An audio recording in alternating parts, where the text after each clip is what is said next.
Hello friends, કેમ છો? બધા મજામાં? સ્વાગત છે તમારું મારી રસોઈની ચેનલ. આજે આપણે દિવાળી સ્પેશિયલ મોંઘી મીઠાઈ ઘરે બનાવીશું, બકલાવા. નામ તો સાંભળ્યું હશે તમે. તો ચલો રેસીપી સ્ટાર્ટ કરીએ.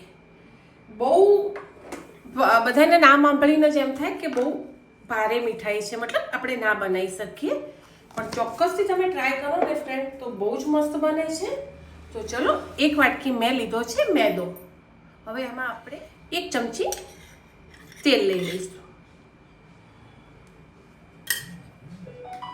એમાં જશે નાની ચમચી ચોથા ભાગની બેકિંગ પાવડર. બેકિંગ સોડા નહીં ફ્રેન્ડ, બેકિંગ પાવડર.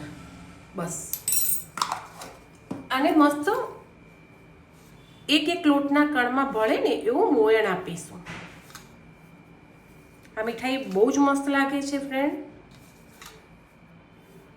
આ દિવાળીએ તમે ચોક્કસથી ટ્રાય કરજો.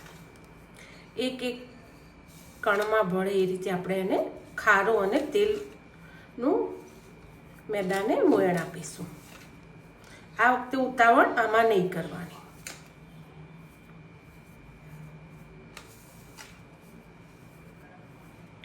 મસ્ત લોટને મળી ગયું છે. હવે આપણે રૂમ ટેમ્પરેચરવાળું દૂધ લઈ લેવાનું. ઘરે તમારે જે ઘરનું દૂધ હોય પણ નહીં ઠંડુ નહીં ગરમ, એને થોડું થોડું રેડી જવાનું અને મસ્ત એક લોટ બાંધી લેવાનો. નહીં બહુ ઢીલો, નહીં બહુ કડક.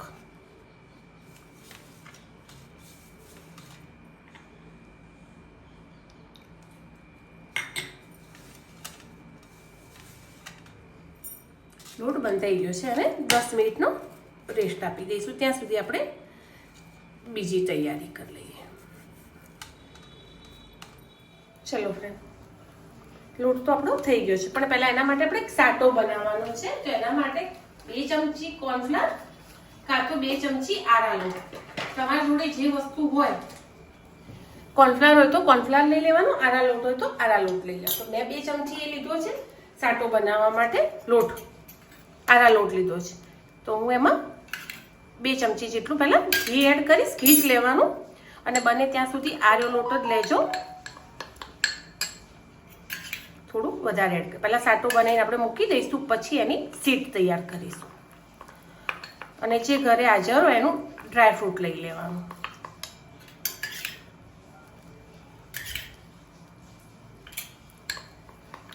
ચલો, સાટો આપણો બની ગયો છે. એને સાઈડમાં રાખી દઈશું. ઘી બી સાઈડમાં રાખી દઈશું. અને હવે આપણે એની શીટ તૈયાર કરીશું. તો એને મસ્ત પહેલાં મસળી લઈશું અને નાના નાના લોયા કરી જે રીતે તમારે બનાવવો હોય બકલાવા. આ બધા કહે છે ઓવન સિવાય ના બને ફ્રેન્ડ, પણ વાંધો નહીં. તમે આપણે જેમ કઢાઈમાં પીઝા ગાર્લિક બ્રેડ બેક કરીએ છીએ એ રીતે આર્યું કરી શકો છો. આનો લોટ થોડો મસળી અને ગોળ રાઉન્ડ કરી નીચે કિચન સાફ જ છે, આપણે નીચે વણીશું કારણ કે આની શીટ એકદમ પતળી વણવાની છે. પહેલાં એને બરાબર મસળી લેવાનું, પછી એનો એક રાઉન્ડ બનાવી અને જેટલા મેં આવો રાઉન્ડ બનાવી લીધું છે. હવેથી એમાંથી એક સરખા લોયા કરી લઈશું.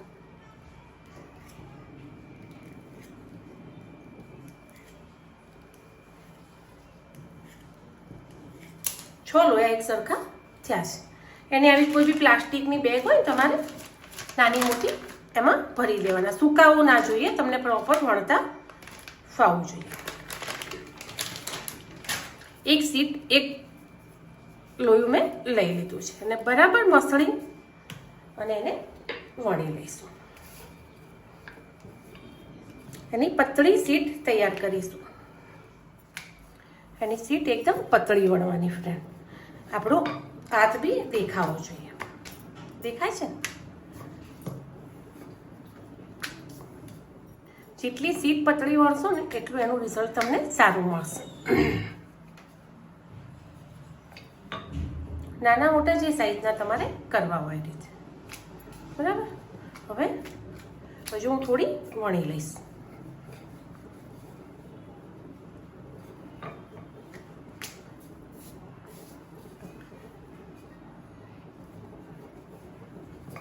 પ્રોપર વણાઈ ગઈ છે. હવે કોઈ ઘરે પેન્સિલ હોય કે કોઈ આવી તમારા જોડે આપણે જે અત્યારે તો ઘણી બધી વસ્તુ આપણે રાખતા જોઈએ છીએ જ્યુસ ને બધું પીવા માટે, એવી કોઈ બી આવી ગોળ રાઉન્ડની લઈ લેવાની. એને થોડું ઓઇલથી ગ્રીસ કરી અને થોડું મેદાથી ગ્રીસ કરી લેવાનું અને પછી આ રીતે રાઉન્ડ વાળવાનું, એક ટાઈટ રોલ વાળી દેવાનો.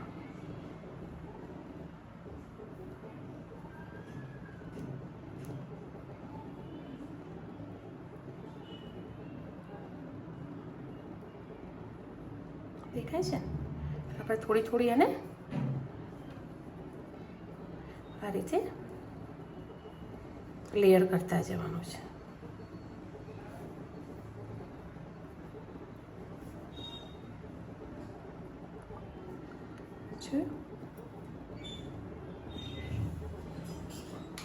કાઢી અને પછી એને આમ આખું રાઉન્ડ કરી લઈશું અને એને ટચ કરી લેવાનું. આપણે હાલ નાના નાના કરીએ છીએ, પછી એને તમે જે પ્લેટ કરવા મૂકે ને એમાં મૂકી દેવાના. એ જ રીતે આપણે બીજો તૈયાર કરીશું. બકલાવામાં ડ્રાયફ્રૂટ તમે કહેશો કે ક્યાં ગયું, તો ડ્રાયફ્રૂટ આપણે જે વચ્ચે ગોળ રાઉન્ડ રાખ્યું છે ને એમાં એડ કરીશું. એ જ રીતે બીજી સીટનું તૈયાર કરીશું. તો ફરીથી આપણે સીટ તૈયાર કરી લીધી છે. મસ્ત અંદર આપણે સાટો લગાવી દઈશું.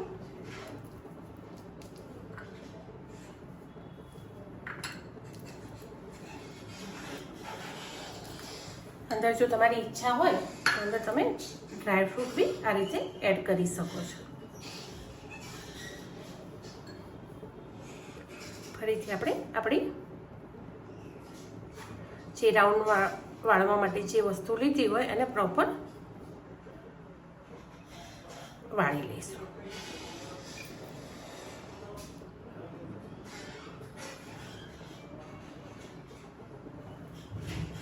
થોડું નાનું હોય ને તો તમારે પહેલાંથી થોડું એને વાળતા જવાનું.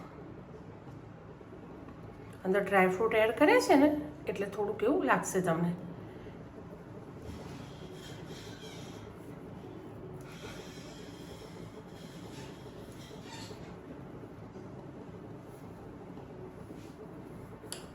ખેંચી કાઢવાનું આ રીતેથી બેને ગ્રીસ કરી લેવાનું છે. ફરીથી આપણે બેક કરવા મૂકી દઈશું.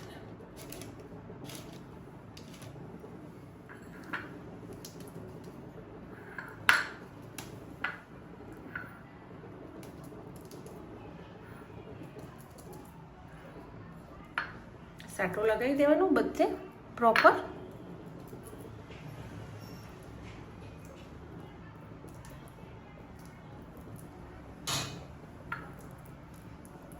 ઓવન વગર બી તમે મસ્ત મીઠાઈ બેક કરીને બનાવી શકો છો.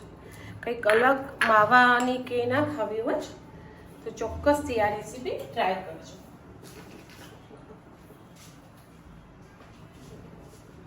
ફરીથી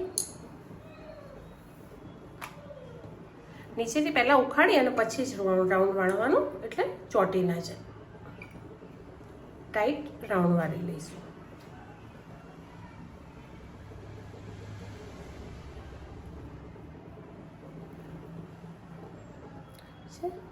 થઈ ગયું.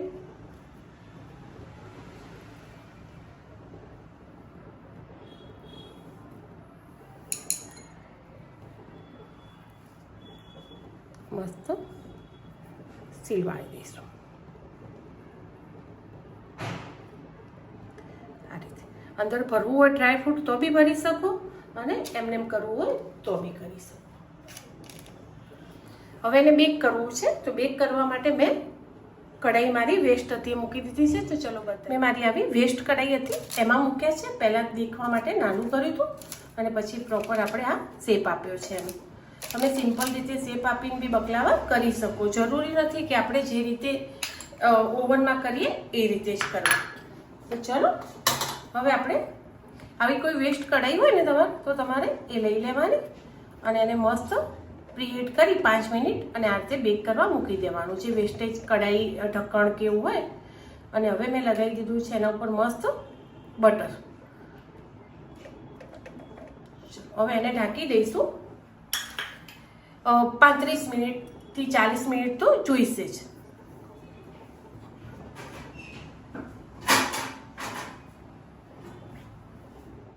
વેસ્ટ થાળી હોય એટલે લેવાની, એટલે બગડે નહીં. બરાબર. અને એના ઉપર વજન મૂકી દેવાનું.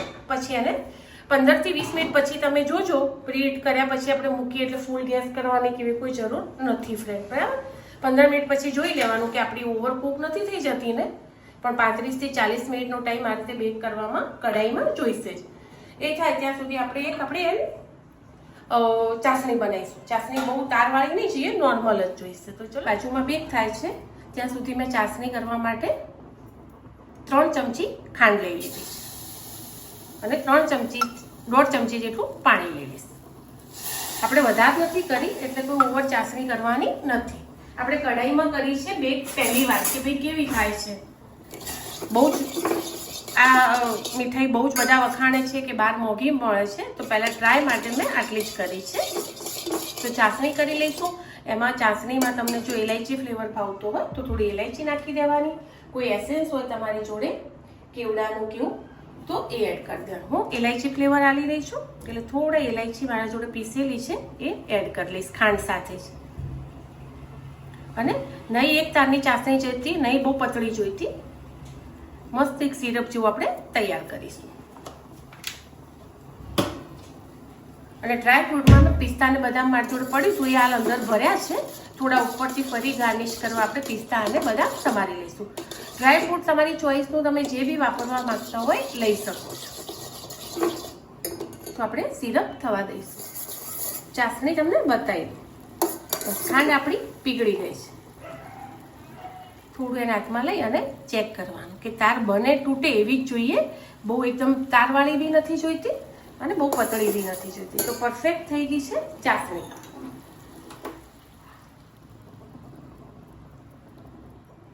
ફરીથી મેં એક પતળી શીટ વણી લીધી છે અને જેટલી તમારી શીટ પતળી એટલી બકલાવા મીઠાઈ તમારી પરફેક્ટ બનશે. કોઈને માવા મીઠાઈ ના ખાવાની હોય ફ્રેન્ડ તો એના માટે આ મીઠાઈ પરફેક્ટ છે. અને ભરપૂર અંદર આ રીતે તમે આડા લોટનું અને ઘીનું સાટો અંદર ચોક્કસથી લગાવજો. બહુ જ મસ્ત બનશે. ફરીથી આપણે લઈ લઈશું આપણી રીંગ જેનાથી આપણે બનાવતા હતા.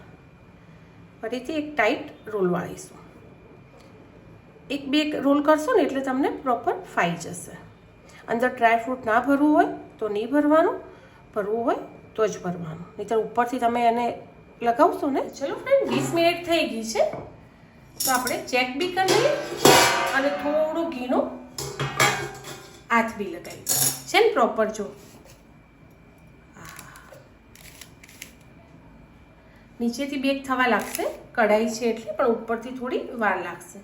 તો ફરીથી આપણે ઘીવાળો હાથ અને કરીશું તો સારું બેક થાય. જો તમારે કલર લાવવો હોય તો પછી ઓવન કે એમાં જ કરવું પડશે, કાં તો પછી તમારી જોડે કોઈ લોઢાની તવી હોય ને એક્સ્ટ્રા કે તમે યુઝ ના કરતા હોય એને બરાબર ગરમ કરી અને આના ઉપર ઊંધી કરી દેવાની તો તમને ઉપરથી કલર મળશે. ચલો ફરીથી આપણે એને 20 મિનિટ ઢાંકી દઈશું.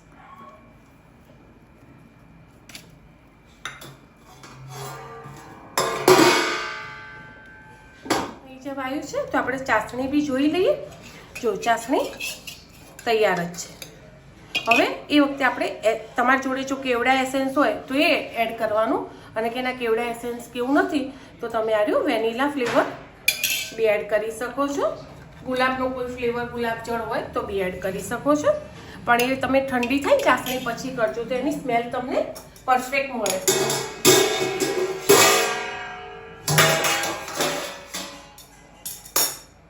ચલો એક એક લઈ લઈશું. આપણે શું ઓવન ના હોય ને ફ્રેન્ડ એટલે ઓવન જેવું તમને બરાબર ઉપરથી એમ કલર ના મળે પણ લાગે પરફેક્ટ શેકાઈ જાય. હવે એના ઉપર આપણે ચાસણી રેડીશું. બકલાવા બહુ જ મસ્ત લાગે, અંદરથી મસ્ત લેયરવાળું, સોફ્ટ અને ક્રિસ્પી. જે અંદર તમે એડ કર્યું હોય ને તમારું ડ્રાયફ્રૂટ જે શેકાયું હોય, અંદરથી લેયર્સ આવ્યા હોય, એ જ રીતે હું બીજું બી કરી દઈશ. ધીમે ધીમે ચાસણી રેડે જવાની. કલર પ્રોપર થોડુંક આપણને લાઇટ મળે, નીચેથી પરફેક્ટ શેકાઈ જાય. સોરી ફ્રેન્ડ, બતાવવાનું નીચેથી રહી ગયું. નીચેથી પરફેક્ટ કલર તમને મળી રહેશે ફ્રેન્ડ. અને આ રીતે ડ્રાયફ્રૂટ જો પહેલાં આપણે નાનું બનાવ્યું હતું ને એ છે, એ બી બહુ જ મસ્ત જો લાગે છે ને. એનો કલર બી ઊંધું કરીશ ને તો પેલા નીકળી જશે ડ્રાયફ્રૂટ ફ્રેન્ડ. એટલે મેં આ રીતે રાખ્યું છે. જે રીતે તમને ચાસણીનો ટેસ્ટ ભાવતો હોય, પી જશે ચાસણી. એટલે આ રીતે આપણે ડ્રાયફ્રૂટ અને ચાસણી તમારી ચોઈસ પ્રમાણે તમારે લેવાના. અને જે મેં વાળવા આ લીધું હતું ને પતળું, એનાથી થોડું જાડું લેજો તો તમારે પ્રોપર ક્રિસ્પલી કરચલી પડશે. આ થોડું નાનું પડે છે, પણ મેં મારા જોડે જે હતું એ લીધું ફ્રેન્ડ. તમે ચોક્કસથી થોડું મોટું લેજો, બનાવજો. બહુ જ મસ્ત બને છે સ્વીટ આરી. અને તમને હું જો તોડવી હોય તો તોડીને બી બતાવું. 2 મિનિટ થોડી ઠંડી થવા દો, હું તમને બતાવું કે કેટલી ક્રિસ્પી લાગે છે. ઓકે, આ છે આપણી માવા દૂધ વગરની મીઠાઈ બનીને તૈયાર. આ દિવાળીએ ટ્રાય ચોક્કસથી કરજો. ઓવન વગર બી કઢાઈમાં બહુ જ મસ્ત થાય છે, બેક થઈ જાય છે. 45 મિનિટની જગ્યાએ મારે 55 થી 60 મિનિટ જેવું થયું છે. ધીમા તાપે આપણે એને બેક કરીએ એટલા માટે. બકલાવા મીઠાઈ સાંભળ્યું હશે તમે નામ, તો એકવાર ખાઈને ટેસ્ટ બી કરી લેજો ફ્રેન્ડ. ચલો હું તમને તોડીને બી બતાવું છું એનો પાર્ટ, જેનું